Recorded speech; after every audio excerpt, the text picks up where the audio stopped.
if you see two cows or animals moving together, a yoke is placed upon them. Yes. They have to move at the same pace. One can't start trotting. In fact, the thing will yank you back. And that really is marriage. So I feel like marriage is a blessing, but it is also a school. It's also a yoke. It's also a burden. It's also a training ground. It's also like all of this. And when I say burden, I don't mean like bad burden. I know. Yeah, I mean, it is a responsibility and a weight that you carry. And the reason why a lot of people like get into marriage, have kids and start being depressed is because they didn't think about that. They just thought about the wedding day and the I just said yes pictures and everything that comes. But like once everybody goes home, then you get down to it, it's 50 years of your life. Do you understand? Like it's every day you wake up. It's not your it's not your wedding day. Yeah. It's the days after, and I think more people need to like come to terms with that. I was just having a conversation with a friend about what you've said about how sometimes the number of people who have been thinking about marriage haven't actually prepared themselves, because there's a preparation that is required for marriage. How many people have prayed about their marriage, prayed for their spouses? How many people have read books? How many people have listened to sermon? Marriage is death. It's death to yourself. It's death to your flesh. Have you learned to be selfless? Have you learned to share? Have you learned to prioritize somebody else above you?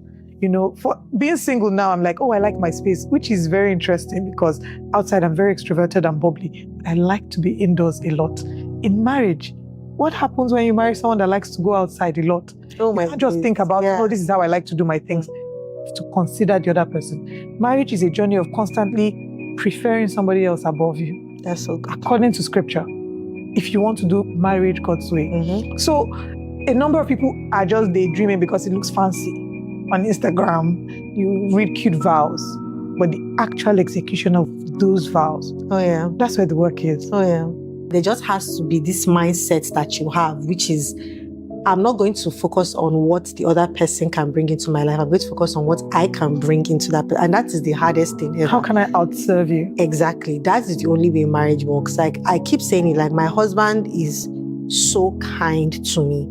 And that inspires me to be kind to him. It's almost like a cycle. So somebody just needs to decide that they are going to do the right thing. And then the other person starts to respond to that. And it becomes, well, if it's toxic, it also is a cycle. So it's just really, really interesting. And that's why you have to be very careful who you choose to do it with. It has to be a man that is kind. It has to be a man that can even hear that he can be wrong. It has to be a man that is willing to say, I'm sorry. It has to be a man that is willing to be empathetic. Because at the end of the day, I'm a woman, he's a man. He cannot feel things in the way that you feel things. It's not every experience I had that my husband really understands. And he doesn't have to.